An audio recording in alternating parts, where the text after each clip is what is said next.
He's half man, half woman. It's Gary. I wanna hip you to the teeth.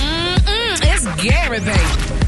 All right, y'all. Rickey Smiley Morning Show. The time right now is 5 minutes after the hour. Gary has the tea and the clue today. What up, Gary? Good morning, Rickey. Good morning, America. Good morning, you. It's Tuesday, a beautiful, beautiful day in the neighborhood. And here's what's happening in celebrity news, y'all. They're saying some people, y'all, just landing the chance, y'all, to kiss Beyonce, honey. They say it would be a dream come true. But Jamie Foxx, y'all, said locking lips with the singer wasn't something that he particularly enjoyed taking part of. Now, they're saying following the release of the celebrity's 2006 film Dreamgirls, they're saying, y'all, that Jamie Foxx revealed, y'all, that his on-screen kiss with Beyonce wasn't something that he found himself reeling over. They're saying, in fact, honey, they say locking lips with the singer was far from pleasurable for the actor, as the thought of her being somebody else's woman didn't sit well with him, y'all. And a lot of people saying, why is he talking like that? I mean, Beyonce is the queen of all things. Feel comfortable kissing Beyonce and knowing you listen to Jay-Z and Jay-Z sitting over there in the corner looking at you, and then if you find any joy out of it, then that ain't being loyal to your friend. That's a hard job. Well, That's guess what? You took job. a big check, and some people say maybe he's used to doing, because, Jamie, it's known for having European lips on his, and maybe he just wasn't used to that. Kissing black lips. And that's a full set of lips. I don't know. That's what people saying. So, but nevertheless, I don't think that's a good look to say it, because Beyonce, I mean, that's making some people say, well, did she have halitosis or what? No. What was it? Why he didn't like that? Most people would like it. Eva, don't everybody chew gum before a kissing scene? Absolutely. At least take a Surt or spray some breath mints, but you definitely get that mouth together. Okay. But this is Beyonce, like the story said, honey. Most men, how could Jamie, first of all, people die to kiss Beyonce. I mean, that is hard, because it ain't going to go no farther than that. So what you going to get excited and start feeling anything for? You? That's Beyonce. She with Jay-Z. So what you getting excited or halfway happy for? You just trying to do a good job, or you can get that part over with. Yeah, well, we didn't hear that about Katie Holmes' lips, honey. He loved kissing hers. Ain't nobody said nothing about because that. Because that was his girl. Oh, my God. Well, we just going to pray, honey. Poke Beyonce so bad. All right, y'all. Moving on, honey. Another celebrity news, y'all. Everybody's talking. Did you watch Tamara Hall yesterday? They're saying she's going to be the next Oprah. Well, Tamara Hall had former Tallahassee Mayor Andrew Gillum on the show, y'all.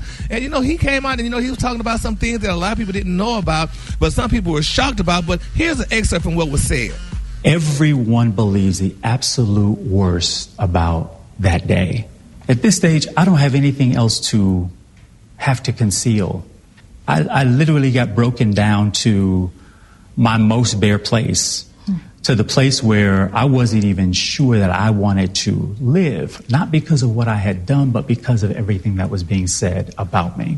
What was most hurtful was this belief that I was somehow living a lie in my marriage and in my family. I believe we're all entitled to mistakes. And I believe we're entitled to those mistakes without having every other respectable and redeeming part of our lives invalidated. Yes, that was so sad. His wife was on as well, and if y'all don't remember the story, he was the ex-Tallahassee mayor, and, he was found in a room with some male Caucasian escorts. And, and he was running for governor. And, and he talked about his bisexuality. And, his wife allegedly knew about it and all that stuff. But they just didn't want the world to know about it. But when he got caught with those white queens, it came out. And so, a lot of people, the world didn't deserve to know that man's personal business. Him and his wife are very clear on who he is. That's no one else's business. Yeah, it's nobody's business, but it's nobody's business. But when you get caught and it get put out there, and they put pictures of you out on social media laying on the floor naked, which he said those pictures was out there, nobody knew about them. How did they get that? Because he didn't consent to them. Well, yeah, that is a sad story though. But a lot of this. I have a friend that from Florida, and he was saying that a lot of people in Florida were saying, well, they're glad that he came out as bisexual and not as the governor. But it was just it was a sad thing. But he opened up about his struggles with mental health and alcohol abuse, y'all, after losing the 2018 governor's race to Republican Ron DeSantis.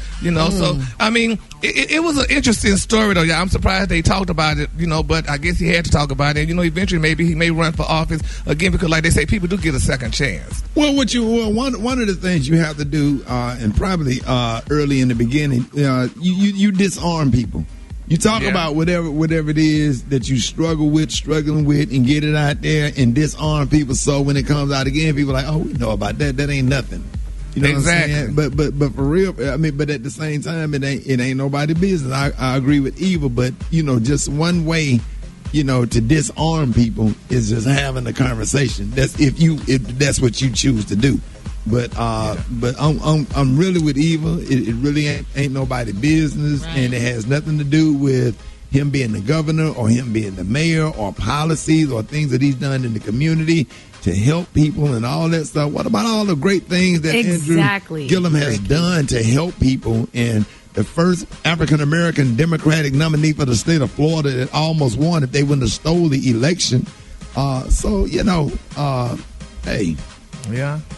Well, we're just going to keep all parties lifted up in prayer, honey. And, like you said, I mean, a family that pray together, stay together. So right now, Gary, you never officially came out yet, have you? No, because I'm not gay or straight, honey.